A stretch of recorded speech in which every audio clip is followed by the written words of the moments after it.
जय हिंद साथियों, आप सभी का स्वागत है सीबीआई क्लासेस में। आज के वीडियो में हम लोग देखने वाले हैं अम्ल क्षारक एवं लवण चैप्टर को। ये लेक्चर नंबर 3 है। अम्ल एवं क्षारक के रासायनिक गुणधर्म को सबसे पहले हम लोग समझेंगे, ठीक है, क्रियाकलाप के द्वारा। आप चाहो तो इसका PDF भी डाउनलोड कर सकते हो, डिस्क्रिप्शन बॉक्स में लिंक दिया गया है। तो हम लोग सबसे पहले देखेंगे अम्ल एवं क्षारक के रासायनिक गुणधर्म, ठीक है। इसके अंदर ही आता है अम्ल एवं क्षारक परस्पर कैसे अभिक्रिया करते हैं, ठीक है। इसी के अंदर आता है अम्लों के साथ धात्विक ऑक्साइड की अभिक्रिया। उसके बाद हम लोग देखेंगे क्षारक के साथ अधात्विक ऑक्साइड की अभिक्रिया। उसके बाद अध्याय समाप्त होने के बाद हम लोग प्रश्न उत्तर भी देखेंगे, ठीक है। तो हम लोग अभी सिर्फ समझ रहे कॉन्सेप्ट, और चैप्टर ख़त्म होने के बाद हम लोग प्रश्न उत्तर भी करेंगे, सब्जेक्टिव और ऑब्जेक्टिव दोनों। तो सबसे पहले हम लोग समझते हैं अम्ल एवं क्षारक परस्पर कैसे अभिक्रिया करते हैं। तो हम लोग एक क्रियाकलाप के द्वारा समझेंगे। सबसे पहले आप यहाँ पे देखो, ये जो फ्लास्क में जो दिया गया है, इसमें है सोडियम हाइड्रोक्साइड, ठीक है। और ये सोडियम हाइड्रोक्साइड का कलर ऐसा नहीं होता है, इसमें फेनोल्फ्थलीन मिला दिया गया है ताकि हमें आसानी से समझ में आ जाए अभिक्रिया। इसमें फेनोल्फ्थलीन मिला दिया गया है और ये जो विलयन है ये सोडियम हाइड्रोक्साइड का विलयन है। उसके बाद ये जो ड्रॉप आप देख रहे हैं ये HCl इसमें भरा हुआ है। HCl को इसमें बूंद बूंद करके मिलाएंगे, ठीक है। उसके बाद हम लोग देखेंगे कि क्या अभिक्रिया होता है। तो चलिए हम लोग HCl की कुछ बूंदें इसमें देंगे और फ्लास्क को हिलाते जाएंगे, ठीक है।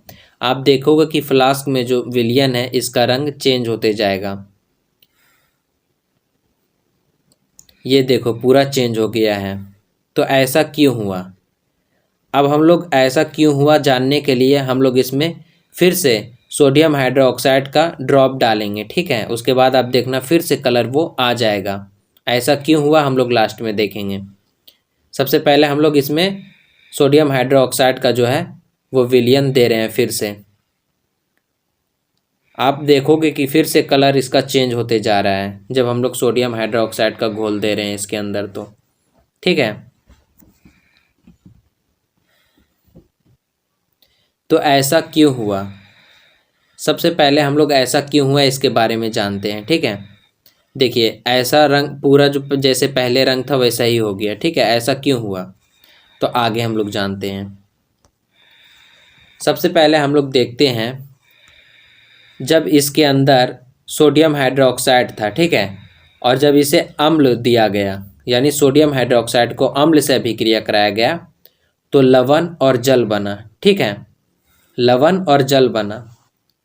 उसके बाद हम लोग क्या किए, सबसे पहले हम लोग सोडियम हाइड्रोक्साइड में जब HCl मिलाए तो उसका रंग फेनोल्फ्थलीन का रंग जो था वो मतलब पूरा एकदम न्यूट्रल हो गया था। क्यों न्यूट्रल हो गया था? क्योंकि उसमें लवण और जल का निर्माण हो गया था। लेकिन जब हम फिर से NaOH घोल डाले तो विलयन का जो रंग था उसमें अधिक मात्रा में यानी ज़्यादा मात्रा में फिर क्षारक हो गया था, क्षारीय विलयन हो गया था। तो क्षारीय विलयन हो गया था इसलिए गुलाबी रंग का फेनोल्फ्थलीन हो गया था, ठीक है। सीधा बात समझिए, जब क्षारक अम्ल से अभिक्रिया करता है तो लवण और जल बनता है, ठीक है। इसको हम इस प्रकार से भी लिख सकते हैं, क्षारक प्लस अम्ल लवण और जल बनता है। ये वाला अभिक्रिया हमेशा याद रखिएगा, जब क्षारक अम्ल से अभिक्रिया करता है तो क्या बनता है? लवण और जल बनता है। यहाँ पे सोडियम हाइड्रोक्साइड एक क्षारक है, HCl अम्ल है, NaCl लवण है और H2O जल है, ठीक है। आगे हम लोग देखते हैं। इस अभिक्रिया से हम लोग समझ सकते हैं, नोट देके हम अपने बुक में लिखेंगे, जब अम्ल क्षारक से अभिक्रिया करती है तो लवण और जल का निर्माण होता है। इसी अभिक्रिया को उदासीनीकरण अभिक्रिया कहते हैं, ठीक है। जब अम्ल क्षारक से अभिक्रिया करती है तो लवण और जल का निर्माण होता है। इसी अभिक्रिया को उदासीनीकरण अभिक्रिया कहते हैं। अब हम लोग देखते हैं आगे क्या है। तो आगे हम लोग देखते हैं अम्लों के साथ धात्विक ऑक्साइड की अभिक्रिया, ठीक है। अम्ल धात्विक ऑक्साइड से कैसे अभिक्रिया करता है। तो एक क्रियाकलाप के द्वारा हम लोग पहले समझेंगे। यहाँ पे जो आपको ड्रॉप दिख रहा है, ये ड्रॉप में HCl भरा हुआ है, ठीक है। HCl धीरे धीरे डालेंगे इसके अंदर, फ्लास्क के अंदर, और फ्लास्क को हिलाएंगे। ये फ्लास्क के अंदर जो नीचे बैठा हुआ है ये है कॉपर ऑक्साइड, ठीक है। धीरे धीरे हम लोग HCl इसमें डालेंगे और फ्लास्क को हिलाते जाएंगे। आप देखोगे कि ये जो है नीचे में बैठा हुआ कॉपर ऑक्साइड वो विलयन में घुल जाएगा, ठीक है। तो हम लोग क्रियाकलाप करते हैं। तो चलिए अब डालते हैं HCl और धीरे धीरे फ्लास्क को हिलाते जाते हैं, ठीक है।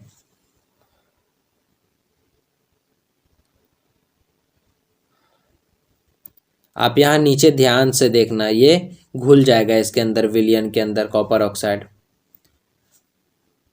आप देखेंगे कि विलयन का रंग नील हरित हो जाएगा। ये जो आप विलयन देख रहे हैं इसका रंग नील हरित हो गया, ठीक है। एवं कॉपर ऑक्साइड घुल जाता है। ये जो कॉपर ऑक्साइड है इसके अंदर घुल गया। हम बोले थे ना इसके अंदर कॉपर ऑक्साइड घुल जाएगा। विलयन का रंग नील हरित रंग अभिक्रिया में कॉपर क्लोराइड के बनने के कारण होता है। अब यह अभिक्रिया किस प्रकार हुआ इसको हम एक समीकरण से समझेंगे, आगे समीकरण से, ठीक है। इसी अभिक्रिया को आप देखोगे, जब कॉपर ऑक्साइड था यानी धातु ऑक्साइड प्लस HCl यानी अम्ल था, जब कॉपर ऑक्साइड यानी धातु ऑक्साइड को अम्ल से अभिक्रिया कराएं तो CuCl2 बना, जो कि लवण है एक तरह का, कॉपर क्लोराइड, ठीक है। और यहाँ पे जो है H2 यानी H2O बनता है। H2 सिर्फ ना, H2O बनता है, ठीक है। यहाँ पे H2O बनेगा यानी जल बनता है। जब धातु ऑक्साइड अम्ल से अभिक्रिया करता है तो लवण और जल बनता है। पीछे हम लोगों ने देखा था जब क्षारक अम्ल से अभिक्रिया कर रहा था तो भी लवण और जल बन रहा था। यहाँ पे हम लोग देख रहे हैं धातु ऑक्साइड अम्ल से जब अभिक्रिया कर रहा है तो यहाँ पे भी लवण और जल बन रहा है, ठीक है। तो यहाँ पे भी लवण और जल बन रहा है। इस प्रकार हम कह सकते हैं कि यानी इस अभिक्रिया से हम निष्कर्ष निकाल सकते हैं कि धात्विक ऑक्साइड क्षारीय प्रकृति के होते हैं। हम लोग कह सकते हैं कि धात्विक ऑक्साइड जो होते हैं वो क्षारीय प्रकृति के होते हैं।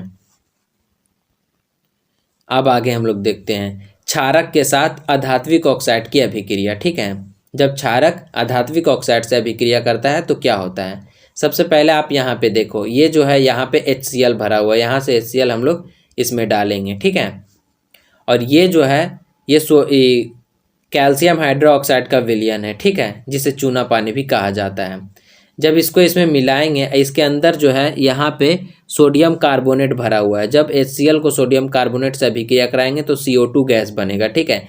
CO2 गैस जो कि एक अधातु ऑक्साइड होगा, ठीक है। और यहाँ पे जो है चूना पानी, ये एक धातु ऑक्साइड यानी क्षारीय होगा, ठीक है, क्षारक होगा। इसके ये जो चूना पानी है ये क्षारक है, ठीक है। और ये जो CO2 बनेगा इसके अंदर अभिक्रिया कराएंगे CO2 का यानी अधात्विक ऑक्साइड का। तो देखते हैं क्या होता है, अभिक्रिया शुरू करते हैं। तो हम लोग चलिए यहाँ से HCl डाल देते हैं। आप देखोगे कि यहाँ से अभिक्रिया हो गया है शुरू। आप देखना चूना पानी का रंग कैसा होते जाएगा, चूना पानी का रंग चेंज होते जाएगा।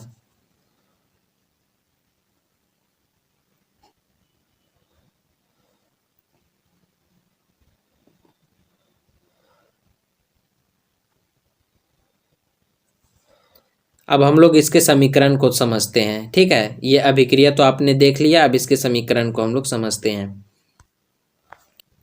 हम लोग यहाँ पे समीकरण देखते हैं। कैल्शियम हाइड्रोक्साइड यानी क्षारक जब CO2 यानी कार्बन डाइऑक्साइड यानी अधातु के ऑक्साइड है, ये C है यानी अधातु है, और ऑक्सीजन है इसमें जुड़ा हुआ, तो अधातु ऑक्साइड हो गया। जब क्षारक अधातु ऑक्साइड से अभिक्रिया किया तो क्या बना, CaCO3 यानी कैल्शियम कार्बोनेट बना, जो कि एक लवण है, और H2O बना, जल।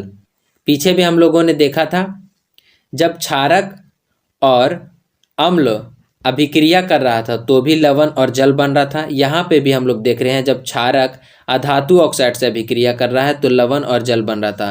यहाँ पे जो CO2 आपको दिख रहा है, यहाँ पे पहले अम्ल था, ठीक है, और ये क्षारक, क्षारक और अम्ल अभिक्रिया कर रहा था तो लवण और जल बन रहा था।